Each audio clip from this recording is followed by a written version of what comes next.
I would ask why there seems to be so many more people here this weekend, but I already know the answer. It's because I preached on hell last weekend. Everyone has been so excited around here. Father, please talk to us more about hell. Evan comes to me every single day. I want to hear more about hell. Father, it's my favorite subject. So I thought I'd come with a number 2 this week. I've been thinking about the fact that actually a St. Catherine of Siena quote. It's one of my favorite ones. She says that the road to heaven is paved in heaven, and the road to hell is paved by hell. The way we live right now precludes where we're going in our life. It's nice to think about sometimes like what awaits us on the other side. But it's far more beneficial for us and existentially, a greater manifestation in our reality of how am I living my life right now in my relationship with God, with eternity, with heaven and hell. I want to reflect on one of my favorite characters today from any novel. It's from a Dostoevsky book called The Brothers Karamazov, and his name is Father Zosima. Father Zosima is like the epitome of such a holy, good-natured monk who's lived faithful in his vocation for 50 years on his deathbed, and you just get some of his teachings. One point he's asked about hell, and his description of hell is actually my favorite of all. He says pure suffering all the time, torment. No, I'm joking. That's not what he says. He says, "What is hell? I maintain that it is the suffering of being unable to love." That being unable to love is really the eternal pain that we could look at in eternity. And yet, that is a pain that can begin even now on this earth. There is no greater suffering that we can experience even here in our life when we do not have a purpose or a person to give ourselves in love to. And Dostoevsky, he believes so much in the reality of love, the fact that we were made from love and for love, that he said it's only through our giving ourselves in love that we actually come to know who God is and believe in him. So there's this one story where and I'm going to tie this into kind of discernment of vocations. That's my main goal in this homily, right? Discernment between religious life, priesthood, and married life. And Dostoevsky brings out in this conversation with this monk, Father Zosima, the difference between active love and love in dreams. It's one of the most beneficial and beautiful ideas I've really ever come across. And so basically there's this woman who's, in her 50s, comes to this monk, Father Zosima, and a lot of her loved ones have died, and she's losing faith in God. And she asks him to help her to find a reason to believe in God again.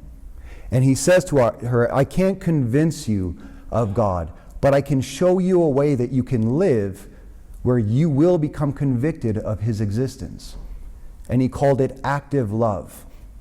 He says, I want to read the dialogue. "By the experience of active love, try to love your neighbor actively and tirelessly. The more you succeed in loving, the more you'll be convinced of the existence of God and the immortality of the soul." And this woman responds, "Active love.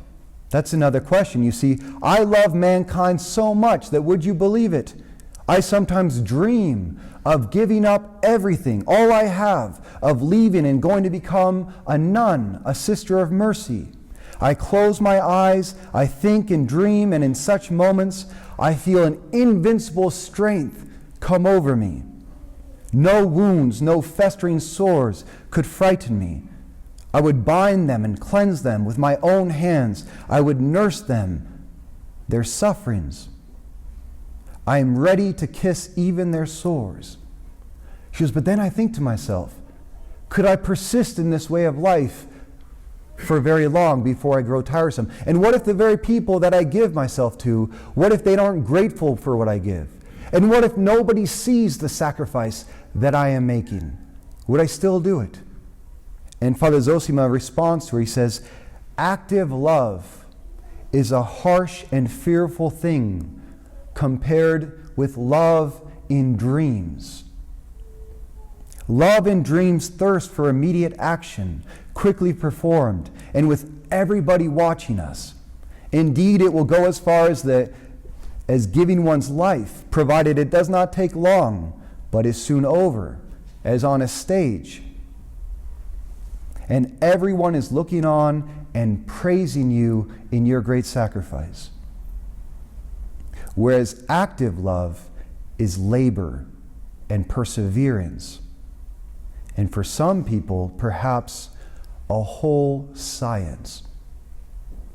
And I think that active love actually is the science of the saints, which really stands in contradiction with our society that is so in love with love in dreams and fame and being seen for doing great things.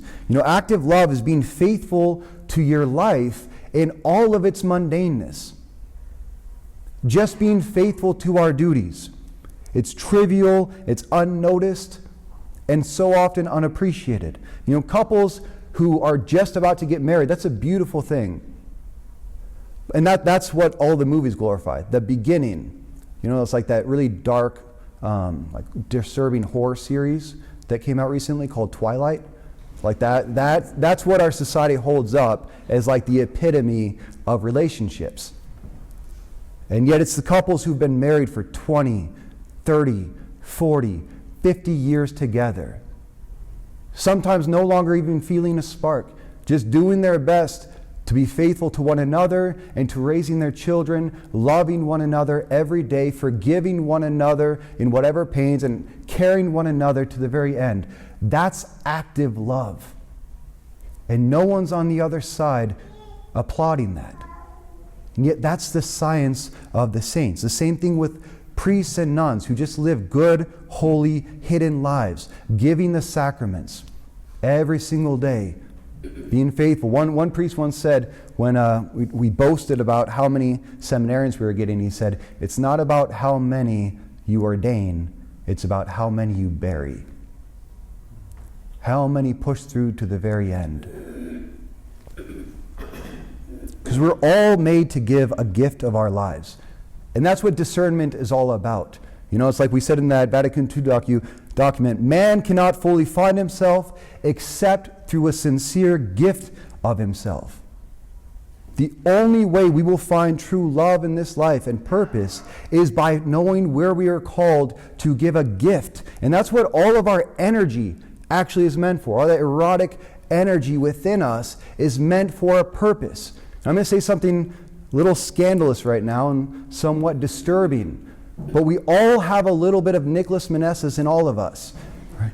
These arcane, primordial, unruly, erotic desires welling up in our being. Sometimes I'll walk into the kitchen downstairs and Nicholas will just be in there, shirt off, and he'll just be shaking it out, like he's on a dance floor, but there's no music going on and no one else is dancing. Like, Nicholas, what are you doing? He's like, just channeling the erotic desires, just getting ready. I'm like, all right, this guy's definitely called to be a priest. He has all this energy and he's looking for a place to give it. And that's what we're all meant for, though, is finding the place of our giftedness. Like, that's one of the truest things. All the missionary work in the history of the church, who it was done by? Celibates.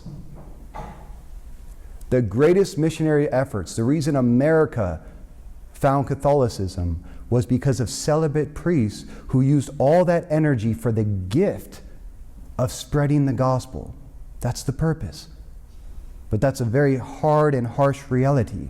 I remember one of the biggest turning points in my vocation, the first years, I was, I had an idea about what seminary would be and what married life would be. And once I was in seminary, you get this divided heart of like, it's easy to dream about seminary when you're in relationships. And it's easy to dream about relationships when you're in seminary. And at one point, I went into my spiritual director after like 2 years there. And I was still with this divided heart. Like, should I be here or should I be married? And my spiritual director just said something to me. He just said, if you really want to go, just go. Like, nothing's holding you here. Why not just go back, get your relationship, get your friends, get your home, Get everything that you think you miss so much. And I walked out of his office, and I just remember looking at this crucifix that was hanging on this wall, and all my brother seminarians were walking around me. And the realization just hit me so hard right there that it's not marriage I love. It's the idea of marriage that I love. It's a beautiful idea. But my reality, the reality I'm made for, is priesthood, is being with Jesus Christ. And if the only reason I wanted the idea of something else was for my own egotistical purposes, and yet the place of love, the place of gift, was right there in front of me in seminary. When I saw that, I never looked back. And now every time I come home after Mass and I find like Marcus's egg cartons all over the cupboards, and I found Michael's dishes everywhere in every condition except clean, and Jack being Jack, always Jack. And I think this is the harsh and dreadful reality of my life. And I love it. I wouldn't have it any other way. And I have to say, like, the deepest conversions I've ever encountered over and over again have been to loving my reality as it is. And so often when Christ comes with that authority that he's speaking about in the gospel to take out the demons from our lives, he's taking out all these false dreams that separate us from reality, from the place I'm called to be a gift. And when we encounter that, the authority of his voice inviting us into that gift of ourselves, into our vocation, we find the place of our sanctification and our holiness, which is right before us in the present moment. Not another time, not another place, not another relationship, here and now. That's the deepest conversions we can take. It's not on the other side of anything. It's right here. I just heard about this study just recently. It was on college students. They took 3 different groups of students, and they were trying to study what gives us the most positive feedback in our brains, like most happiness, basically, a fulfilling life. And they had this first group of students. Their job was for 1 month to do everything they could to make their own life better. Everything you could with the self-help programs, eating right, exercising, getting out and socializing, whatever it was that's good for you and what you want, do that every single day and nothing else. And then they had a second group, and they said, we want you to think about doing good things for other people. Just meditate on what those kind of things would be. Just fill your minds with it often, every day. What are the opportunities? How could I give myself? What are the great things I could do in life? Studied them for a month. And the third group said, well, with you, the only thing we want you to focus on this next month is everybody else around you. Every single day, your only priority is how can you help other people? Where can you serve? And your only goal is to not think about yourself. And who do you think was the happiest in the end of that month, of that study, of their studies that came back? Obviously the people who did everything for themselves. It's guaranteed secret to no. It was, yes, the people who thought only about others. But what does that say about us as human beings? We're made for love. We're made to give a gift of ourselves. That is our path to happiness. And that's what the active love, what Father Zosima was talking about. And I think the great demons in our life, especially in our times where there's so much possibility that comes to us from the internet and from movies and everyone else around us telling us what life could be, is we just fill ourselves with so many dreams of another kind of life. And when we're discerning priesthood or religious life, all we think about is relationships. And then we're in relationships. And all we do is wonder about, well, what if I was a priest? Or what if I was a nun? Or I'm in this relationship, I wonder, well, I could be so much better and holier and who I want to be if I was in another relationship. Those are demons. Those are spirits meant to disconnect us from ourselves and from the very people that God has put us before us to give ourselves in love. That's the active labor of love that turns us into saints. The life that is right before us here and now, not on the other side.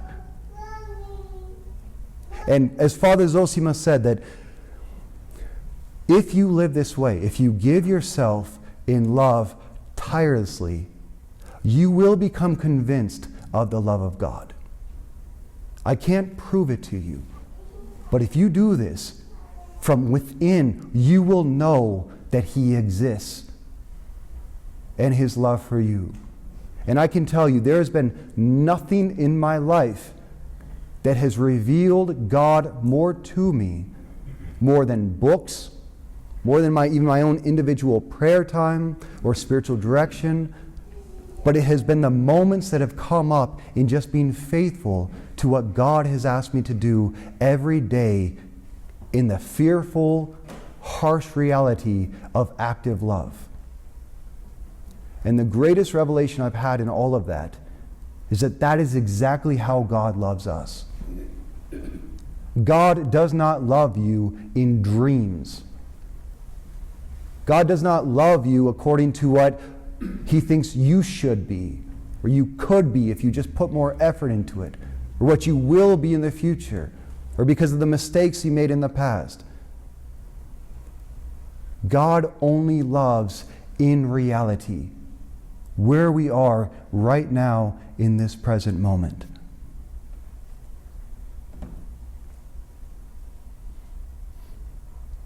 And He's giving us Himself to us right now in reality on this altar. Body, blood, soul, and divinity. In reality.